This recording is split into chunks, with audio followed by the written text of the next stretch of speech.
Skip Bayless here.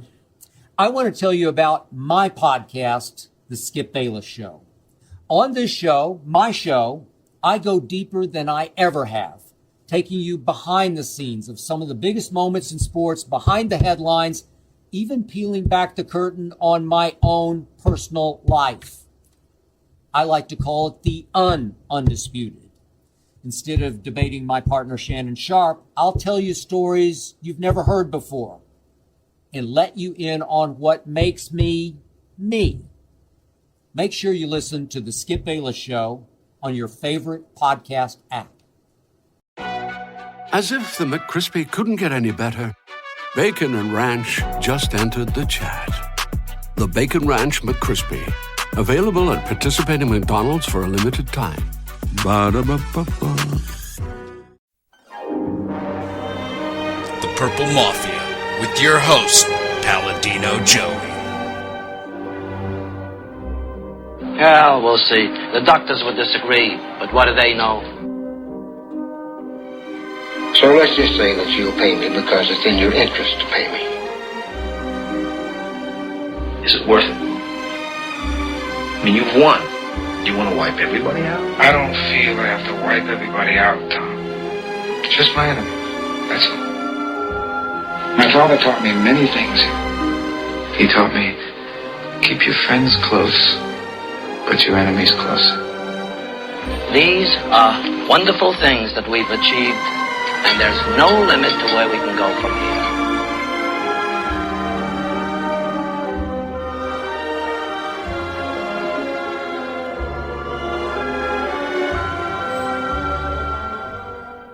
Welcome to the family here on Purple Mafia, episode number 29 of Purple Mafia, the Minnesota Vikings podcast here in the Twin Cities.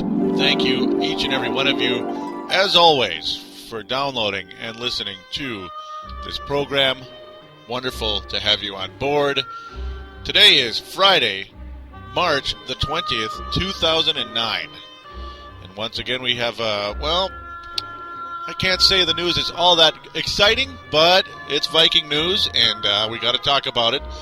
There's one thing that could potentially be exciting. Maybe Jay Cutler, as we're going to revisit that, as he wants to be traded, folks. Jay Cutler wants to be traded. All right, first and foremost, Purple Mafia is available on thesportstuff.com and iTunes.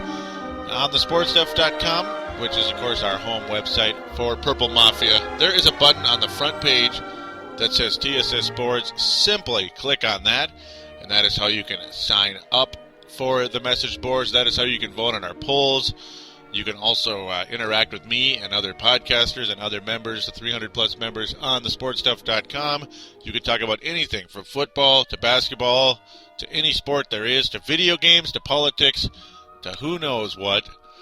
And it'd be terrific to have you on board. As I mentioned, it is 100% free and 100% fun. Alrighty.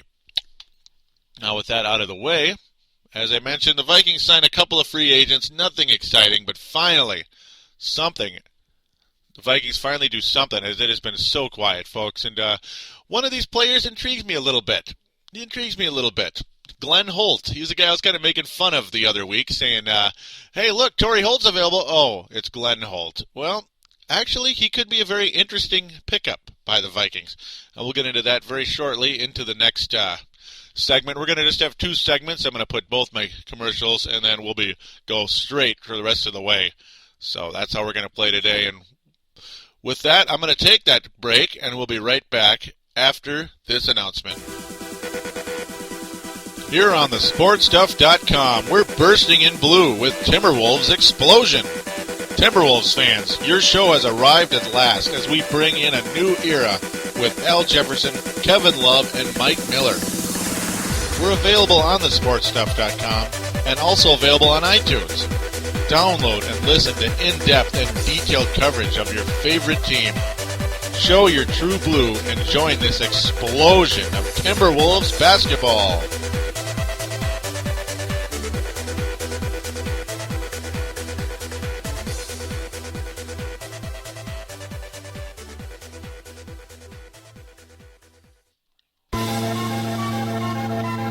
here on thesportstuff.com. We're toughing up on Brave the Wild with Paladino.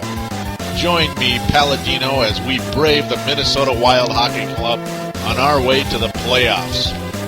We're available on thesportstuff.com and iTunes. The boogeyman, Derek Bugard, says you'd better listen or he just might drop the gloves.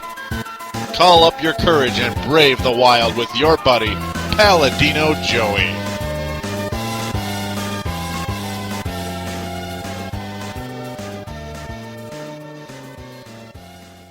And welcome back to Purple Mafia, episode number 29.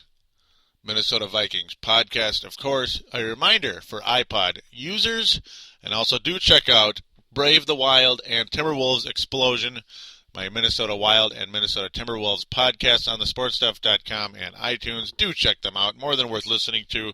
And there you go. Apologize for the long break, but I figured just get in one slightly bigger one, and then we could just go straight the rest of the way, as I might be doing that a couple times here with Purple Mafia, being there's no games to review. It's just pretty much straight up news. So, yeah, that's the way I'm going to do it at this point in time, at least for today. All right, well, just like the previous show, and of course it has been about 2 to 3 weeks, I believe 3 weeks since the last show, and that's because, well, where's the news been, right? There's been no news much. No news is bad news. But just like the previous show, we're going to start with the loss. There was another loss. This one also very expected. It just kind of drug out because that's just the way it goes. There was no rush. Darren Sharper is going to the New Orleans Saints, and he sees a title shot as a New Orleans Saint. So very interesting. Now, Darren Sharper did not have the best season last year, and that's just the way it goes. You know, he's getting a little bit older. He's about 33. Not sure if he was really necessarily playing with injuries last year, but something was taking its toll with him. I believe it's mostly age. He did get one interception, not quite the 4+ interceptions he'd gotten in previous years. He did play all 16 games, the future New Orleans Saint. His first season with the Minnesota Vikings back in 2005 was outstanding, just spectacular. He played 14 games there, had 9 interceptions, then had 4 interceptions in 2006, 4 interceptions in 2007, and only 1 last year. And it's not just the interceptions, folks. The coverage itself just wasn't the same. Wasn't the same. And now he goes to a team where the defense isn't going to be very good. The New Orleans Saints are not known for defense. I don't know. I really, really like the Saints' offense, of course. I mean, how can you not like Drew Brees and all those talented players? You know, it's just an outstanding team over there in New Orleans on the offensive side of the ball, but defense has been absolutely their Achilles heel. And I don't know about adding a 33-year-old Darren Sharper, who has been on the downtrend the last 2 years or so, and especially last year, as mentioned, is going to really majorly help their defense. He will add experience, and that is absolutely a positive. We're going to get into his quote here real quick. Darren Sharper, it's a chance to go to the Super Bowl, Sharper said Wednesday after agreeing to terms with the New Orleans Saints. We have the best offense in the league. We needed to add some things, and I think we did. I think it's a great opportunity to get that championship. Sharper and agent Joel Sigal declined to divulge terms of the contract, and of course, that's all you're ever going to hear, right? Yeah, they do have the best offense in the league. I agree. I mean, they kind of remind me of the St. Louis Rams a few years ago, back in '99, 2000, 2001-ish. Here's a couple numbers here for you. This article, of course, courtesy of the Pioneer Press and Sean Jensen, who does a fantastic job on the Pioneer Press. Well, here are the numbers, real quick. The Saints finished 8-8 last season, but they boasted the number 1 offense led by Pro Bowl quarterback Drew Brees. The defense, however, finished 23rd in the NFL, but has one of the NFL's best lines. So that's the good part. The Vikings also have one of the best lines, so don't forget. Sharper now, it has a lot of potential. Sharper said of the defense. Sharper noted that the Saints have talented linebackers, and that he will reunite with former Packers teammate Mike McKenzie, a cornerback coming off an injury. Sharper said I'm starting to laugh, and you'll find out why in about 3 seconds. Sharper said he's also looking forward to working with Roman Harper, a young safety who had 36 starts in 3 NFL seasons. I hope I can groom him, Sharper said, from a beach in Hawaii. Ooh, that'd be nice to be there, where he was attending NFL Players Association meetings. I want to once again teach and lead this team. Now, I do agree that Sharper could be that. Mike McKenzie got released. Mike McKenzie has been released by the New Orleans Saints as of late yesterday, early today. Yeah, no more Mike McKenzie. Yeah, it was last night. I saw it last night on Yahoo. Sorry, Darren, that ain't going to happen. Sorry. No offense. That's just the way it goes. We'll just have to see how things go there. Huh. Very interesting. I didn't even realize this. Oh, Greg Williams is actually now the defensive coordinator in New Orleans. Forgive my ignorance. So that is a good acquisition right there. That could help the New Orleans Saints. Absolutely. So we'll see how that goes. Sharper excited about that. Thinking the defense can improve in Nolens. And sure it can, but just like the Vikings defense improved. It did. It took time, but it did. One other loss, though. Much less note. But also now we need to get that Seattle fullback signed up, a guy we've been looking at. Cincinnati Bengals sign Minnesota Vikings Nahafu Tahi to offer sheet. So there you go. The Vikings, of course, do have the right to match the offer. The Vikings tendered him a $1.1 million tender. The Cincinnati Bengals have given him a $1.4 million offer sheet. The Vikings have 7 days to match. And Tahi, well, quick little quote. Either way, I'm excited, Tahi said. This, of course, another article courtesy of Sean Jensen. So thanks again, Sean. Very much appreciate the updates. The Vikings have expressed interest in signing Pro Bowl fullback Leonard Weaver, who spent the last 4 seasons with the Seattle Sea Chickens. The Vikings, Sea Chickens, Philadelphia Eagles, Houston Texans, and Tampa Bay Buccaneers are believed to be vying for Weaver. So there you go. Another quick, Tahi said he doesn't have any hard feelings if the Vikings pursue Weaver. If they feel someone else is going to be a better fit than me, then more power to them, Tahi said. There are definitely other teams I can play for as long as I have somewhere to play. I'm okay. Saying all the right things, Tahi there, and sure, I think Weaver would be a nice addition. Tahi is a mediocre player, and basically he's admitting it right there. He's a mediocre player. As long as he can play, that's what counts, and that's how I'd feel too if I were in Tahi's spot. Cincinnati, he will have a job this year with Cincinnati, at least if he's not with the Vikings. So that's good news for him in that sense. Now for the additions, and I'll first talk about Paymah. Oh, goody. Vikings add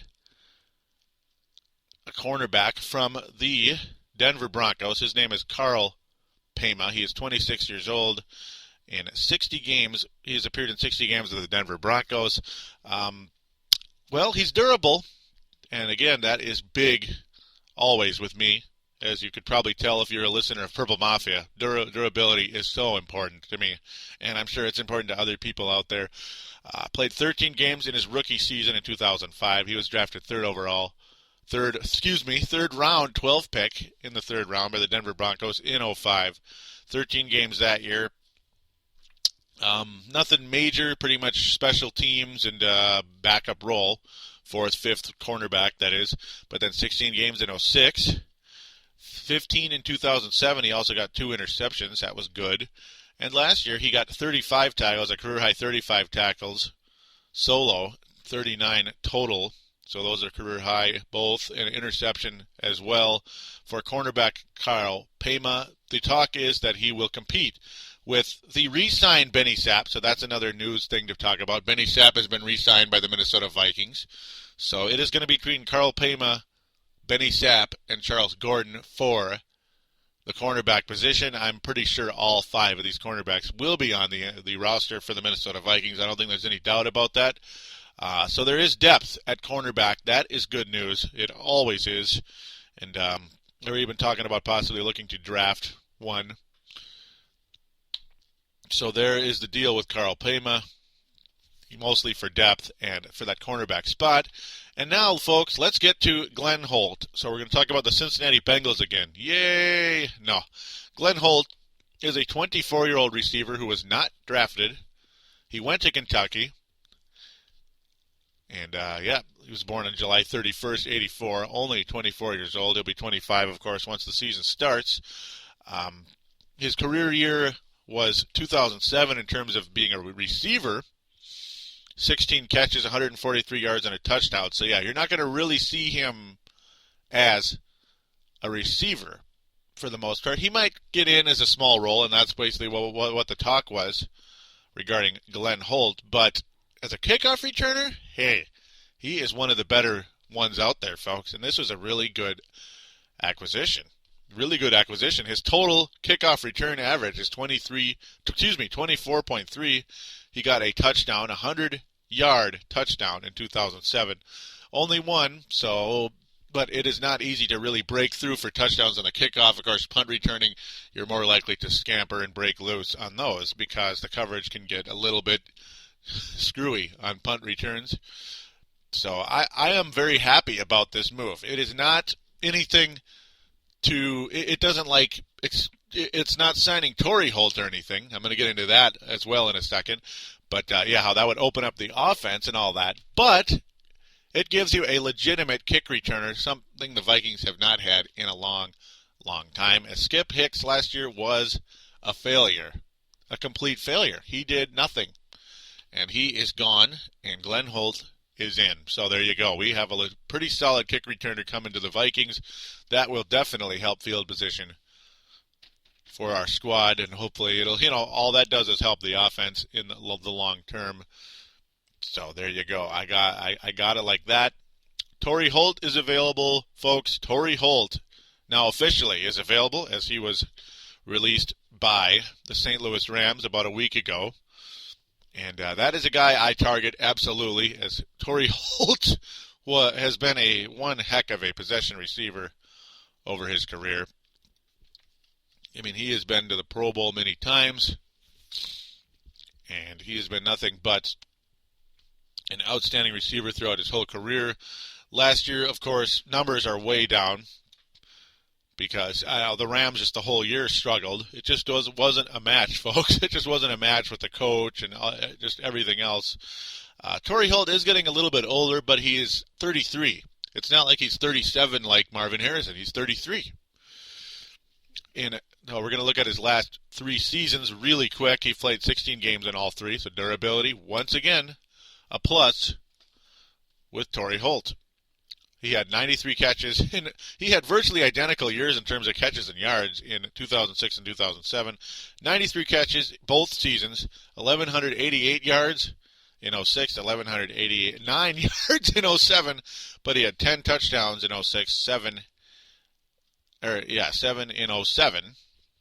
Pardon the tongue twister there. And then last year, of course, all 16 games, as mentioned, 64 catches, 796 yards, and only 3 touchdowns. The numbers are down. And, of course, he wanted out of St. Louis, and St. Louis is looking to rebuild, so that is why he is now currently available on the market. And he's a guy I look at. He's a guy I absolutely look at for the Minnesota Vikings. I would just be thrilled if they were to get him. No talk, though. It is real quiet over there at Winter Park. You're not hearing anything about Tori Holt or about Jay Cutler, who that talk is going to get revisited. As that whole thing just kind of started up and went away in about 2 days on the right around the last episode, the time of the last episode, that has blown up again this past week. Jay Cutler wants to be traded, and there's no doubt about it. He has told the coach and the organization, as I talk like a hockey guy there, he told the Denver Broncos he would like to be traded. So now, once again, you revisit the Jay Cutler conversation. There has been debate on how much Jay Cutler would help the Denver Broncos. Trent Dilfer says that, sure, he'll sell tickets, but he's not really going to improve this Minnesota Vikings team in terms of actual play. I disagree. I mean, I understand Jay Cutler is not Brett Favre in his prime. He's not Drew Brees. He's not Tom Brady. He's not Peyton Manning. But he's on that next level. He is on the next level. Do you really want to tell me that Sage Rosenfels and DeVaris Jackson are anywhere near Jay Cutler's level? They're like the fourth tier quarterbacks, man. Fourth tier. Jay Cutler's second tier. I've got to make some type of inquiry at very least as to what the Denver Broncos would be willing to do to give us Jay Cutler. I mean, you don't get this kind of opportunity very often. You're not going to be able to have that kind of a player slide to you in the draft this year. Probably not the next year. Probably not the next year. It just never seems to happen. The Vikings only had a talented quarterback slide to them in 1999, and he turned out to be Dante Culpepper. And, of course, that's a debate. He has had MVP-like years and garbage seasons. He's looked like DeVaris Jackson in other seasons. Jay Cutler, well, obviously he's a fairly fragile individual. I mean, there is no doubt about it. Because being in that trade that almost went down, that would have brought the Broncos Matt Castle. I mean, that thing was pretty much a done deal until the good old boy trade between the Chiefs and the Patriots. Of course, the former Patriots executive, now the Chiefs' main executive. But Jay Cutler's numbers tell me he is a pretty darn good quarterback. Not, obviously, as I said, not the super-duper first tier, the top of the pyramid per se, like the Bilderberg of NFL quarterbacks. But this guy, with 25 touchdowns, 8 interceptions last year, not too bad. Of course, he did swoon late last season. We all remember as that got Mike Shanahan fired. The Denver Broncos team swooned late in the season. It was an utter disaster. But I'm telling you, he's got to be better than Sage Rosenfels and DeVaris Jackson. Didn't DeVaris Jackson swoon last year when we needed him most? Yeah, he didn't really play all that well in the Atlanta game. His numbers were okay, but the play itself, nah. Yeah, we beat the New York Giants with like half of their players and we won by a field goal. Oh, goody. And we got destroyed by the Philadelphia Eagles at home in a playoff game. So I got to think we have better chance with Jay Cutler than DeVaris Jackson. And Sage Rosenfels, he might be a slight upgrade from DeVaris Jackson, but only a little. That's it. Only a little. That's not enough. That's not enough. And when you got aging stars on the defensive side of the ball and aging, I'm not going to say he's old, but he's getting older. Steve Hutchinson's not going to be around forever. You got to go for it now. You've got to go for it now. And as long as they're not asking for a Herschel Walker type of composition, I try to make a move, and I try damn hard to get Jay Cutler just because it would be the right thing to do at this point in time, in my opinion. In my opinion. All right, now I'm going to calm down a little bit, as that's pretty much how things stand at this point in time when it comes to the Vikings in free agency. As I pretty much covered everything there is to cover at this point in time. You lose Darren Sharper. Tahi is on the offer sheet with Cincinnati right now, $1.4 million. It's not that expensive, but we'll see how the Vikings go with Weaver as they are chasing him down. Tori Holt covered him, covered Jay Cutler, of course, Glenn Holt, and Karl Paymah. So that is pretty much where things stand with the Minnesota Vikings right now. Not very exciting yet, but it could be exciting if Jay Cutler and or Tori Holt wind up here somehow, some way. I would be utterly thrilled if they were to at least get one of those two. So, folks, cross your fingers. We're just going to hope for the best at this point in time, as that's all we can do. All we can do is sit and wait and hope, as unfortunately it is very quiet over there at Winter Park. That is never a good sign, but once in a while miracles do happen. So, with no further ado, I'm going to call it a show. We will be talking to you very soon, hopefully, as it will be a milestone episode for number 30 the next time we air Purple Mafia. So until then, I want you to please tell a friend about Purple Mafia. Spread the word about the show. It is more than worth listening to. And I know there's a lot of Viking fans out there, so come on, hop on board, join the Purple Mafia. Join the Purple Mafia. It's an offer you can't refuse. So, Until then, we'll talk to you in about a week. Take care.